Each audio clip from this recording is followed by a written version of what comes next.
Halo. Semangat, sekali lagi ya. Shalom anak-anak semuanya. Shalom.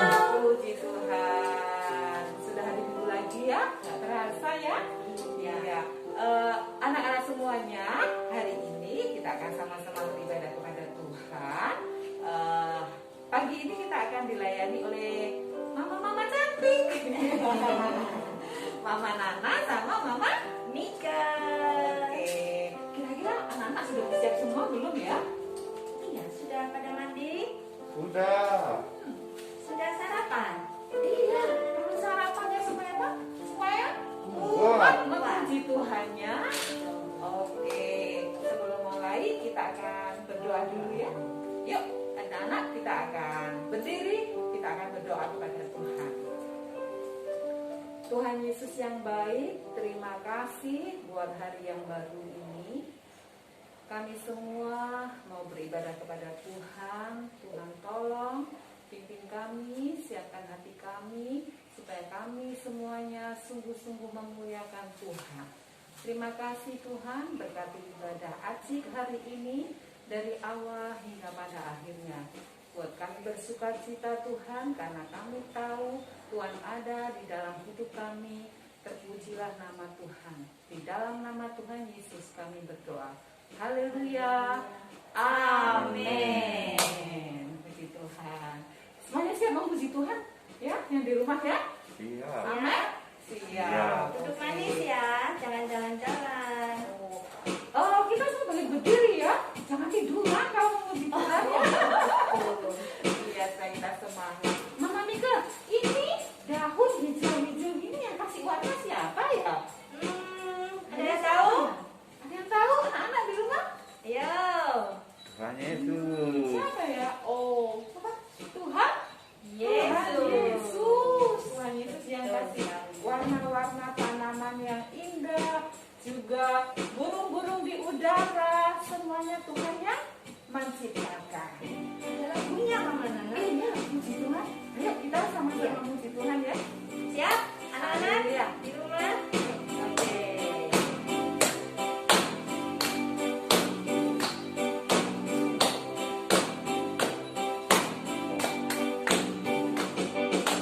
Burung pipit yang kecil dikasihi Tuhan, dalam diriku dikasihi Tuhan.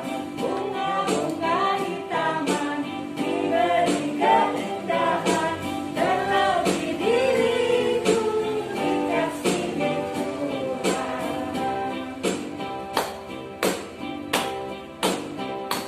Lagi semangat lagi ya.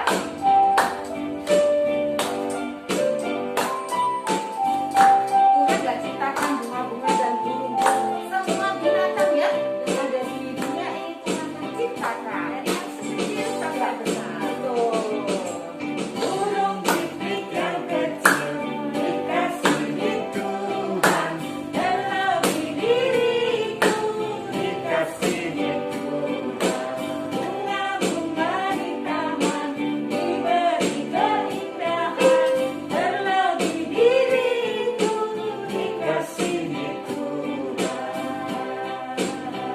Haleluya. Terima kasih Tuhan. Tuhan Yesus sangat baik buat kita. Ya. Semuanya adik-adik masih semangat memuji Tuhan? Masih.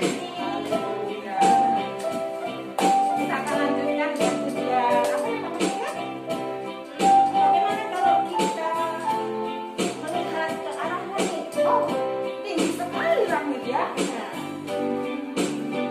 Kira-kira tinggi mana ya sama kasih Tuhan kita? mari kita ukur. Ada yang tahu? Anak-anak? Apa? Mana cukup menggaris untuk mengukur tingginya langit? Gak bisa ya. Apalagi dalamnya lautan. Aduh, dalam sekali takut. Gak bisa ukur. Pasti indahnya Tuhan lebih ya dari itu buat kita. Ya, Tuhan sangat mengasihi kita ya, mengasihi anak-anak semua, mengasihi keluarga kita semuanya. Tuhan Yesus sangat baik. Yuk, kita silakan lagi ya.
berfirman berarti kita harus sungguh-sungguh ya Mama Mika ya. Nggak boleh main sendiri, nggak boleh kesana kemari. Berarti harus duduk tenang mendengarkan firman Tuhan. Sebelum itu kita akan memuji Tuhan ya. Ku yakin saat Tuhan berfirman, ku menang saat Tuhan bertindak. Semuanya bisa ya? Ya, yang belum bisa kita akan belajar ya. Haleluya.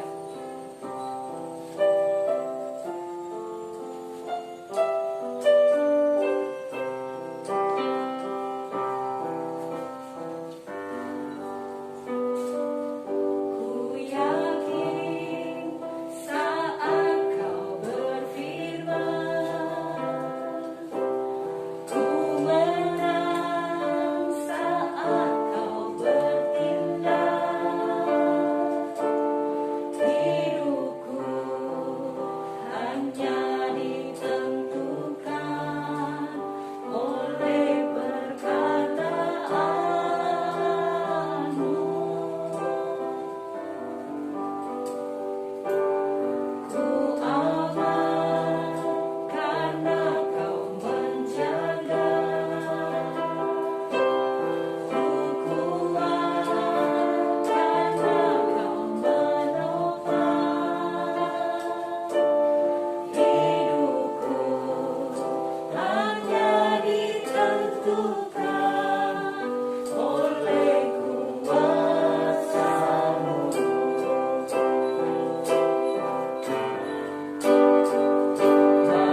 adik-adik Aceh yang terkasih dalam nama Tuhan Yesus Kristus, semua sehat, semua dalam perlindungan Tuhan Yesus. Oke, tiba saatnya kita akan belajar kebenaran firman Tuhan. Adik-adik semua siap?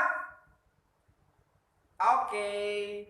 Yang siap angkat jempolnya begini. Oke. Sebelum kita belajar kebenaran firman Tuhan, sebelum kita membacakannya, mari kita berdoa. Oke, lipat tangan, tutup mata, dan mari berdoa. Tuhan Yesus, kami bersyukur karena Tuhan mengasihi kami.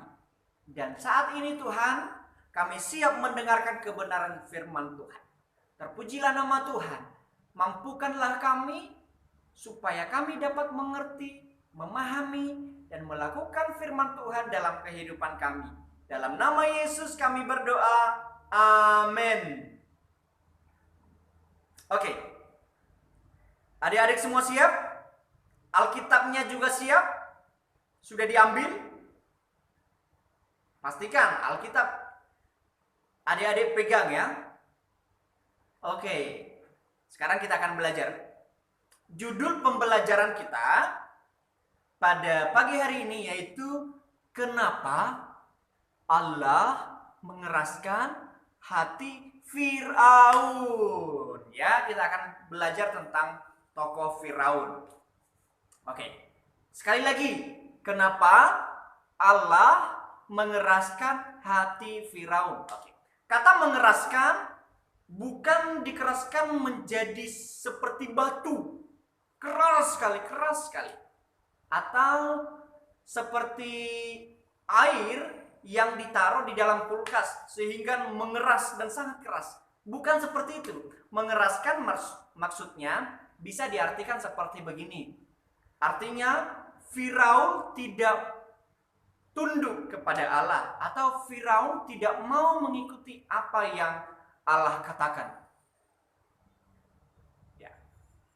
Oke. Nah, berbicara juga kata Firaun. Firaun adalah bukan nama. Ya. Kata Firaun itu bukan nama, tetapi Firaun itu seperti jabatan pemimpin yang tertinggi di Mesir. Nah, diberikan julukan Firaun. Sama seperti kalau di Indonesia. Karena Nathan mau bertanya kepada adik-adik semua. Siapa pemimpin yang paling tertinggi di Indonesia? Ayo. Presiden. Oke, pemimpin paling tertinggi di Indonesia yaitu presiden. Nah, karena Nathan mau tanya, siapakah nama Presiden Republik Indonesia? Ada yang tahu? Oke. Nama Presiden Republik Indonesia yaitu Joko Widodo. Presiden Indonesia sampai saat ini. Ya. Berarti presiden itu adalah jabatan pemimpin yang paling tertinggi. Berarti sama dengan Firaun adalah jabatan pemimpin paling tertinggi di Mesir atau bisa dikatakan raja. Nah, oke. Firaun atau raja orang Mesir bukanlah orang baik, bukan orang saleh. Mesir menindas bangsa Israel atau memperbudak bangsa Israel selama 400 tahun. Wow, lama sekali. Bangsa Israel diperbudak di Mesir oleh Mesir. Oke. Dan pada waktu itu juga pernah terjadi Firaun menyuruh prajuritnya untuk membunuh semua anak-anak yang baru lahir dari perempuan Israel. Wow, kejam sekali kan? Oke. Kembali kepada tema kita tadi atau judul pembelajaran kita, yaitu kenapa Allah mengeraskan hati Firaun. Oke. Mari kita sama-sama membuka Alkitab di dalam Keluaran pasal 7 ayat 3. Keluaran pasal 7 ayat 3. Adik-adik juga bisa membacakannya ya di rumah ya. Karena kan baca. Tetapi aku akan mengeraskan hati Firaun dan aku akan memperbanyak tanda-tanda dan mujizat-mujizat yang kubuat di tanah Mesir. Kita akan baca satu ayat lagi. Keluaran pasal 14 ayatnya yang keempat. Keluaran pasal 14 ayat yang keempat. Kenatan baca kan? Aku akan mengeraskan hati Firaun sehingga ia mengejar mereka. Dan terhadap Firaun dan seluruh pasukannya, aku akan menyatakan kemuliaanku. Sehingga orang Mesir mengetahui bahwa akulah Tuhan. Lalu mereka berbuat demikian. Oke, ceritanya begini. Ketika bangsa Israel diperbudak di Mesir dan mereka sudah tidak kuat, maka orang-orang Israel adalah orang-orang pilihan Allah. Mereka berseru kepada Allah, yaitu meminta tolong kepada Allah supaya mereka dibebaskan dari perbudakan di Mesir. Nah, akhirnya Tuhan atau Allah memakai Musa untuk memimpin bangsa Israel supaya keluar dari tanah Mesir. Nah, Musa bertemu dengan Firaun, meminta izin sesuai dengan perintah Tuhan supaya bangsa Israel bisa diizinkan keluar dari tanah Mesir. Tetapi apa yang terjadi? Firaun tidak mengizinkannya. Tidak mengizinkannya sama sekali orang Israel keluar dari tanah Mesir atau dari perbudakan. Nah, dari situ Allah mengeraskan hati Firaun. Supaya apa? Firaun tidak memperbolehkan bangsa Israel keluar dari tanah Mesir. Tadi di Keluaran pasal 14 ayat 4 dikatakan begini. Karena akan bacakan lagi ya. Aku akan mengeraskan hati Firaun. Siapa yang mengeraskan? Allah.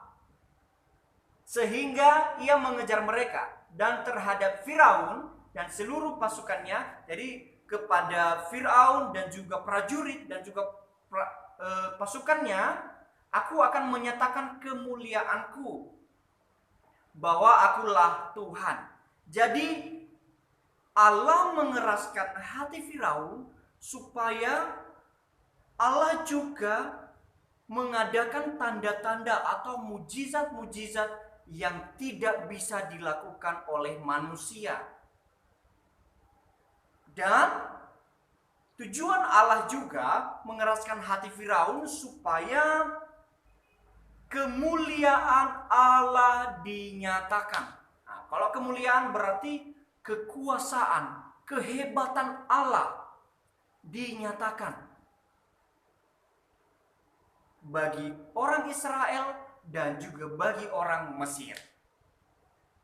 Jadi, kenapa Allah mengeraskan hati Firaun? Yaitu untuk menunjukkan bahwa Allah yang orang Israel sembah itu, yaitu Allah yang berkuasa, Allah yang agung, Allah yang hebat, Allah yang membuat mujizat yang tidak seorang pun di dunia bisa melakukannya. Nah, itulah tujuan kenapa Allah mengeraskan hati Firaun. Dari situ bangsa Israel percaya kepada Allah, dan juga orang-orang Mesir mengetahui bahwa Allah orang Israel adalah orang yang hebat, Allah yang luar biasa. Nah, Allah orang Israel juga adalah Allah yang kita percayai. Kita punya Allah yang luar biasa dan Allah yang hebat, Allah yang dapat melakukan mujizat yang luar biasa. Adik-adik bangga punya Allah yang luar biasa? Oke, Kanatan juga pastinya sangat bangga punya Tuhan Allah. Bahkan yang lebih bangganya lagi, Allah kita telah menyelamatkan kita dari perbudakan dosa. Siapa yang telah menyelamatkan kita? Yaitu Yesus Kristus, Allah yang ajaib. Ia telah menyelamatkan kita. Allah kita hebat, Allah kita luar biasa, dan Allah kita dahsyat. Adik-adik semua ikuti Kanatan ya. Allah kita hebat, Allah kita luar biasa, Allah kita dahsyat.